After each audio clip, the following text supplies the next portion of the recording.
we've had this on the West Coast, so I'm really excited. Yeah, give it up for the West Coast.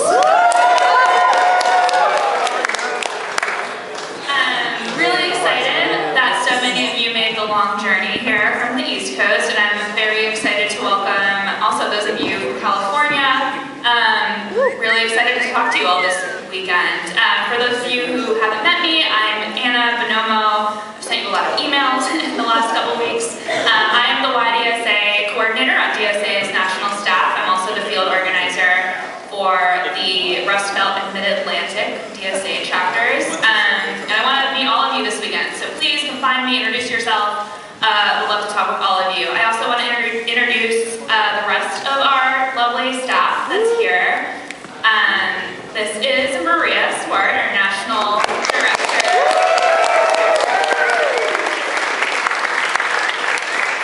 Christina Sepulveda. If you have an issue, a problem, an accessibility concern, a safety concern this week, find Christina, she can help you. Amy Zachmeyer is our Midwest. Yeah, Midwest! Everyone should talk to Amy, but especially if you're from the Midwest. Yeah! Yeah. And Lauren Streifus has done a lot of behind-the-scenes work to make this weekend happen. Yeah, give it up for Lauren.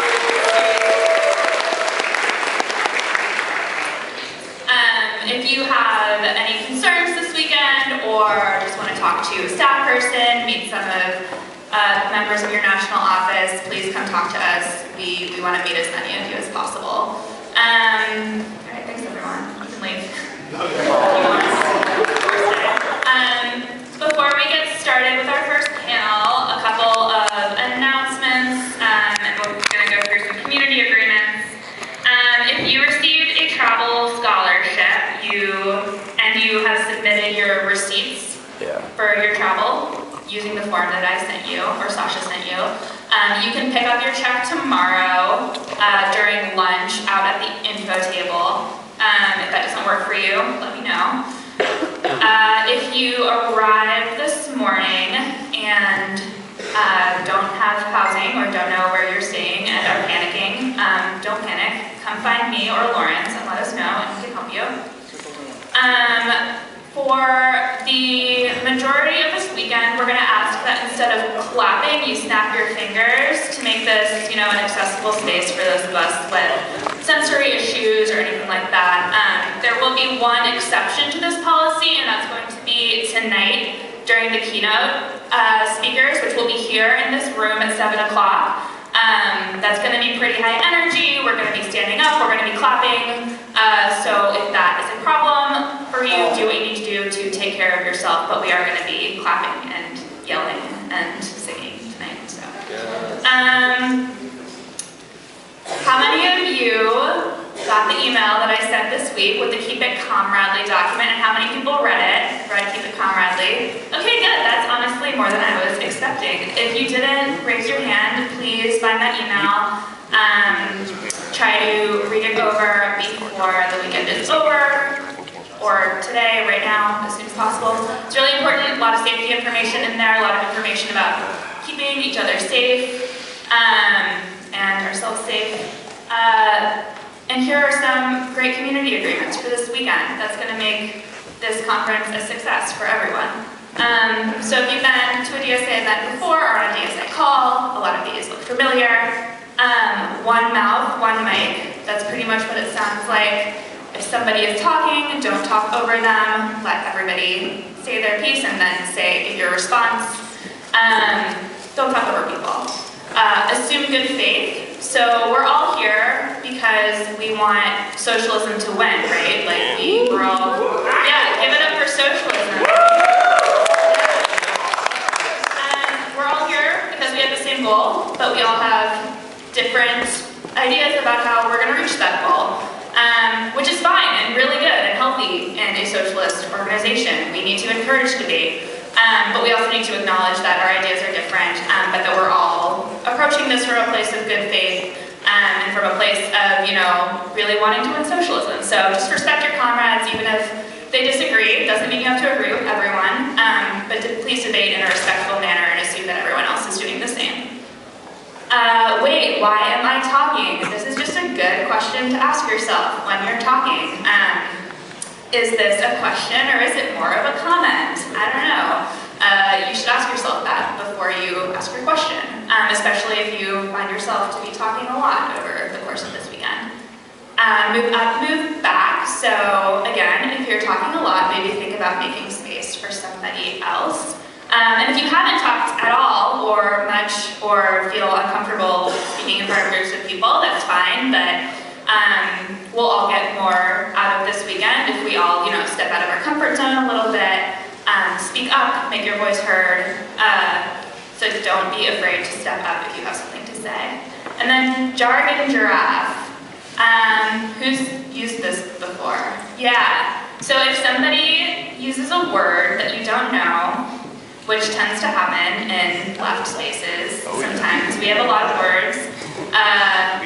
We want everyone to know what we're talking about, right? We want to be communicating effectively with all of our comrades. So if you hear a word that you don't know, just put up this little giraffe. And that way somebody in the front of the room will know that you don't know what that word means. And don't be afraid to do that, because odds are if you don't know what a word means, someone else also doesn't know. And so you're not just helping yourself, but you're helping everyone in the room. And the flip side of that, try not to use too much jargon, try to use the most accessible language you can. Before we go to our first panel, I think Lawrence has an announcement. Go ahead. Thanks, Anna. I made this announcement last night for people that were there. I'm going to make it again today. I'm probably making it tomorrow. There's two really quick things. One, there is press in the space. They will be here throughout the day. They will be here tomorrow. Two notes on that. One is they are not allowed in your workshops. So those are safe spaces. Don't worry about what anyone can report out, except for whatever your friends report out. But anything you say in these spaces, you are representing the organization. So please put on your best face, and if you say anything to the press that you're worried about, that afterwards you're like, oh shoot, that was a bad idea, come find me, and we'll figure it out. The other thing is that on a more positive note, we are doing these video recordings of people's stories. If you have a great story about organizing on campus, or how you've been affected by things like student loans, or capitalism in some other way, and you want to shoot a quick video story about it during lunch today, come find me. We have some slots open. We would love to hear your stories that will be used as ways to push politicians by showing them how people are affected by the policies they're creating. So that is that for me. I'll turn it back to Anna. Thank you. Thank you for snapping, everyone. Good job. And just to add to this list of community agreements, if there's something you think is missing, if there's a community agreement you think hasn't been followed over the weekend, or something you want to add to this list, please let me know. We'll go over these again tomorrow. And with that, I will turn it over to Nina for our first panel.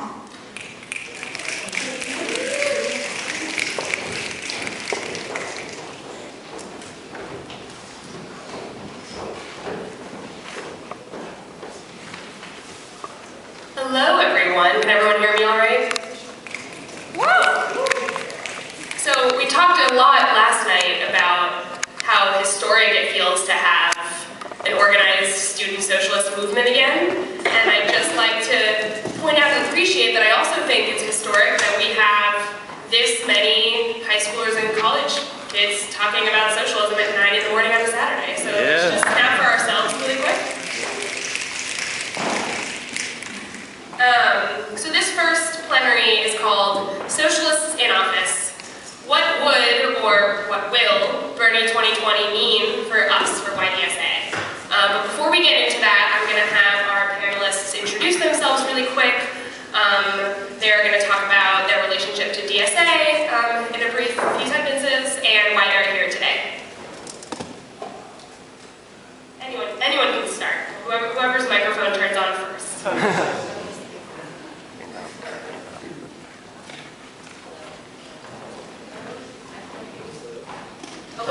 Oh, there it is. Did you get it? Yeah, I got it.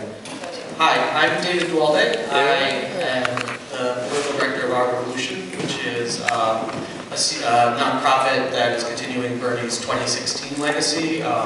I also was in the YDSA chapter at Bowdoin College in Maine and was on the NCC as well. And I've been DSA staff several times, most recently as the deputy director, and I'll talk a little about my experiences in my talks, all this stuff there.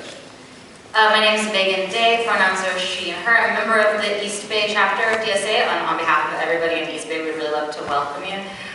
Thank you for being here. And I'm also a staff writer at Jacobin Magazine. Can you hear me? Okay, great. I'm Tasha Van Auken. I am a DSA member in New York City. I'm on the National Electoral Committee. I've been one of the co-chairs for the Brooklyn Electoral Working Group for the last 2 years. And last year I was Julia Southwest's campaign manager.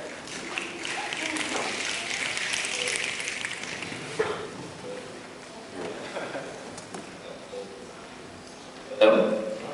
Hey. Hi everyone, I'm Jack McShane. I use he, him pronouns, and I'm a member of East Bay DSA here. Welcome. We're so happy to host all of you here this weekend. I am the co-chair of our electoral committee here in East Bay, and I'm also the co-chair of our new 2020 committee, which will be exploring how we're going to set up a Bernie campaign in 2020 and other campaigns that we're looking to run in 2020, and I was a staffer on the campaign to elect Ivanka Beckles to State Assembly this past fall. Thank you guys. And I'm Nina, by the way. I don't think I introduced myself. I'm on the National Labor Committee for YDSA. I'm finishing up my years at NYU right now. I'm a math major, and I like socialism. Yeah. So, as the title of this plenary suggests, right, there's lots of different socialists in office that we could talk about, which is cool. That's new, right? However, it feels appropriate to begin by discussing the most well-known socialist potentially running for office right now in the US. His name starts with a B and he has fuzzy white hair.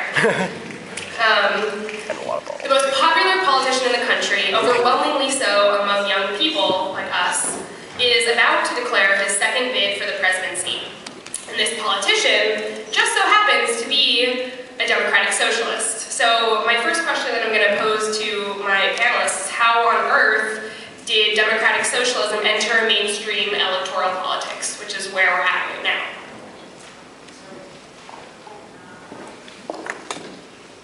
Sorry, I'm just having a little trouble with the mic, but I think I'll get it by the end.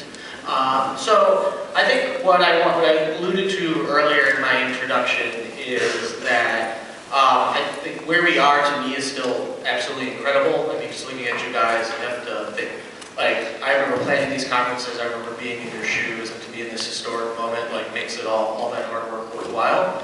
And what's really fascinating for me from an electoral perspective is I remember when we really started kind of turning the vote around in 2006. And it relates to Bernie Sanders as well. So because of the jargon giraffe, I'm going to take a little bit of time to define some terms that I assume maybe people don't know. But I think most of you may, but I just want to be courteous to those. So DSA that year saw that Bernie Sanders was running for Senate. So Bernie Sanders really wasn't a household name. He was known to folks like us, but really wasn't a national figure in that way. But his Senate campaign gave us a huge opportunity. So DSA formed what was called the Political Action Committee.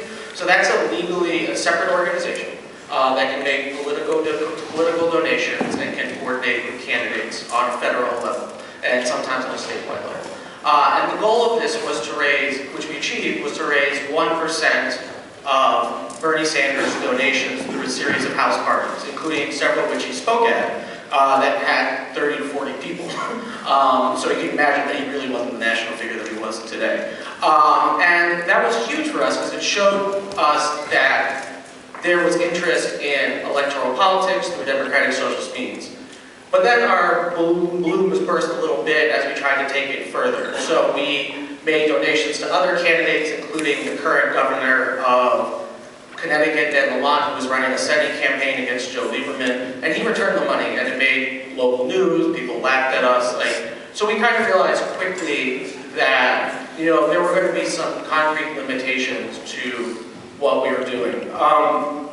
But we did chug along, we did some other work, and we really did hold out hope. But largely, DSA, until a few years ago, would make endorsements without even consulting the candidates and still hoped that they wouldn't reject the endorsement.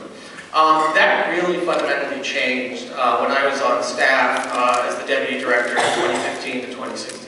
Not because of me, just because of the political circumstances, where Bernie running really empowered people to run as openly democratic socialists. And what that meant for us was we suddenly were like, oh my God, we need a process to handle these folks who are asking for our endorsement, asking for support. It was just totally new to us and almost bewildering. So I, working with Tasha and other folks, put together a program that would enable us to filter candidates. So one thing we said was, which is still up for debate, I think is worth discussing in the halls, is like, we said you have to be a socialist to run. And it was an easy black and white, that's one thing. You had to be nominated by a local group. So we didn't want to be, as a national organization, endorsing people on high in that way, especially for local offices, if there was no genuine grassroots support, it wasn't worth moving forward on. And I think that we've seen this program really go from like the first 2 or 3 people we endorsed in 2016 after Sanders won to really dozens of people, and it's really, incredible to see how we shifted from being an organization really in the margins to being such a focal point. And I will kind of just, stop it there because I want to hear what the other panelists have to say about this as well, but I just want to give some historical context that I could offer in a unique fashion. Thank you, David. So I think that it's great that David gave us a sense of what the role of DSA is in bringing democratic socialism to the mainstream-ish in the electoral sphere. Pretty mainstream with Bernie Sanders, right? So, but I also want to give you guys a sense of the sort of overall historical context. So what's important, I think it's an important observation about Bernie Sanders that he did not arise organically from a democratic socialist movement that was at that point capable of running its own candidates who were disciplined to the group. Not just the group, but the movement. There wasn't any such movement at the time. So in some ways it's like the left didn't really deserve Bernie Sanders in 2016, you know what I mean? So he was like a time traveler from the last time that class politics was really on the agenda in American politics, which was in the 60s and 70s. In many ways, we're just kind of lucky that he happened to still be alive and have the credentials to run for president, right? And have stuck by his principles with a frankly shocking level of consistency for 40 years. So he learned about democratic socialism as a young man when he encountered the work of, his 2 heroes, as he says, Martin Luther King Jr. and Eugene Debs. America and the rest of the capitalist world sort of slipped after that moment, the moment when Bernie Sanders was, attending the March on Washington and reading Eugene Debs. After that sort of historical moment, America and the rest of the developed capitalist world slipped into a sort of neoliberal malaise. This was characterized by a quote from Margaret Thatcher where she said, "There is no alternative." This was in the context of a speech where people were saying, can you please not shut down all of the mines and put all these people out of work in England without any sort of alternative? And she's like, there is no alternative. You're not going to like it, but it doesn't matter that you don't like it. I'm not trying to appeal to you, I'm just telling you that neoliberalism is the future and there's not another option for you. And that kind of feeling characterized transatlantic, Western developed capitalist world politics throughout the 80s and the 90s, and to some extent the early 2000s. But here's a quote from Bernie Sanders in 1986, right in the thick of all of that. He said, what socialism means to me, to be very frank with you, is democracy with a small d. I believe in democracy, and by democracy I mean that to as great an extent as possible, human beings have the right to control their own lives. And that means that you cannot separate the political structure from the economic structure. One has to be an idiot to believe that the average working person who's making $10,000 or $12,000 a year is equal in political power to somebody who is the head of a large bank or corporation. So if you believe in political democracy, if you believe in equality, you have to believe in economic democracy as well. That was maybe 5 years after Margaret Thatcher said there is no alternative. So in 1986, basically nobody was listening to Bernie Sanders say these things. Capitalism and its ideologies were hegemonic and triumphant, and very few people believed that change was possible. And class consciousness was really low, and it would stay low for decades. But 40 years of stagnating wages, of rising living costs, of intermittent chaos caused by capitalist economic crisis, it all sort of remade the world slowly and then very suddenly.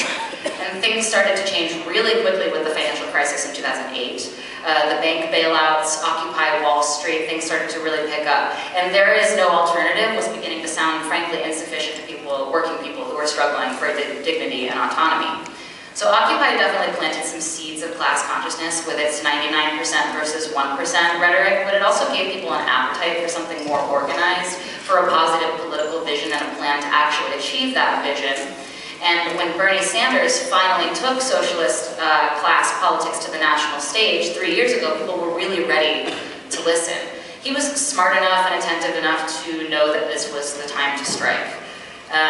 So I just want to end by saying that mounting frustration with the status quo is what made the conditions right for Bernie 2016, but also that Bernie 2016 gave us this explosion of democratic socialist electoral and non-electoral activity that we see today. So wonderful feedback.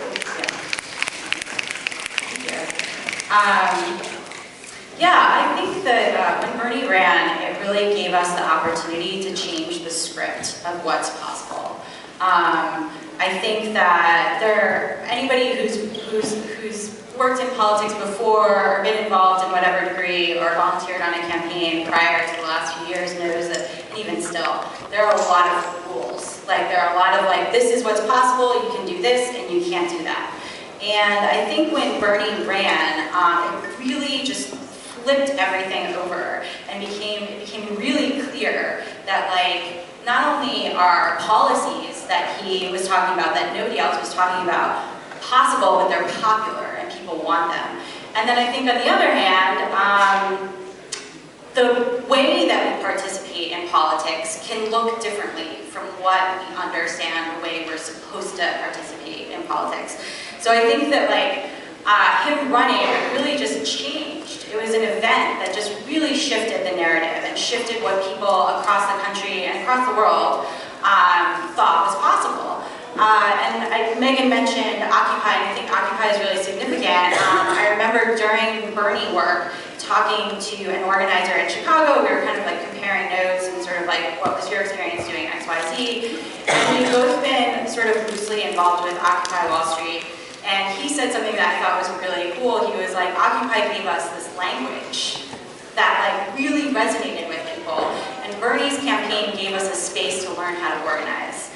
And that's what I think really, for me, I think there's, obviously the policies that Bernie talks about, it was this brave moment, but also this moment where we were like, oh, candidates can run without taking all this corporate money and still run a totally viable campaign. And oh, you can run on these issues, and guess what? They're super popular. And across demographics that 3 years earlier, we would have been told that's not possible. People don't like those things. And so in all sorts of ways, these rules that we're constantly being told by the sort of consultant class in politics are just being broken left and right. And people are like, oh, these rules are wrong. There are no rules. We can make the rules. And so I think that was just a really important moment that allowed so many people and organizations to step up into a political world and participate in the political process. And I think that one of the things that I noticed a lot during 2015 and 2016 during Bernie organizing is it was this amazing combination of people that were brand new to the political process, a lot of young people, which is awesome, this great energy, combined with people who had been politically active 30 years ago and had given up on politics and were reactivated by this moment. And I think a huge part of that is due to the space that was created by Bernie sort of stepping up and everybody realizing that oh, this script is flipped. There's a lot more opportunity for us to participate in a way that makes meaningful change together and in a community.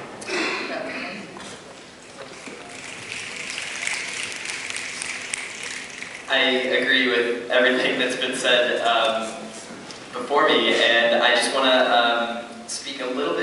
to what Megan was talking about, which is this kind of like historical arc that Bernie found himself in 2016. And it's been my experience that I think that young people in this country have known that the system doesn't work for a very long time, but there's been no way of actually articulating that and getting involved to change it. And I think that by the late 2000s, millions of young people in this country were ready to do that, but there wasn't really a movement for them to join. And this is before Occupy Wall Street, this is before the financial crisis, and my first entry into kind of like a real political campaign was when I was 14 years old, working for the Obama campaign in 2008, volunteering for them. And I think that the Obama campaign is a really, in 2008 specifically, was a really interesting contrast to the Bernie campaign in 2016, because young people were absolutely ready for real change in this country. They knew that this neoliberal malaise was not working, and that was the reason for so much suffering around them, their families and working class communities.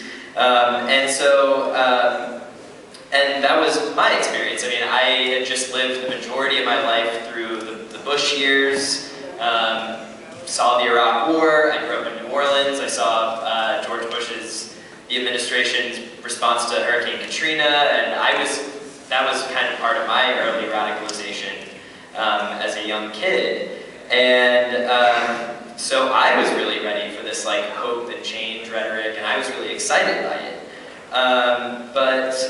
And so I was really excited to work for the Obama campaign in 2008, but I think my experience mirrors so many other experiences of young people in the country throughout the late 2000s and early 2010s of kind of this like slow period of disillusionment with the system totally. Like, I thought that everything was broken because Republicans were in control of everything, but then the Democrats got in control and Obama was president and things still weren't working at all. I mean, and one thing that I can remember really clearly is like the fight over the Affordable Care Act, Obamacare. I was like, I actually very clearly remember the first time I saw Bernie Sanders on TV talking about how instead of empowering private insurers more through subsidizing their for-profit greed, we should be creating a single-payer Medicare for All style system that every other developed country has in the world. And I was like so confused why Democrats weren't agreeing with this. It just made no sense to me that that wasn't the case, and that the entire conversation revolved around whether or not we're going to kind of prop up these private insurers or do nothing, which was the Republican solution. And so it kind of like turned out that all of this excitement over Obama was kind of like around these empty slogans that meant nothing and had no movement behind them. Like, that's, by the time that the Obama years finished, I think that like most young people in the country really felt that. And we can see that empirically because 10 million people fewer voted in 2016 than voted in 2008. And that's the reason that Trump is president today. It's because millions of people were disillusioned by the political system and felt that neither party was going to do anything to help them and their families. So I think that everything that happened during the Obama years really gave rise to the movement that we're all a part of today, that Bernie Sanders really helped to propel in 2016. And when I say everything that happened, I'm talking about like the financial crisis and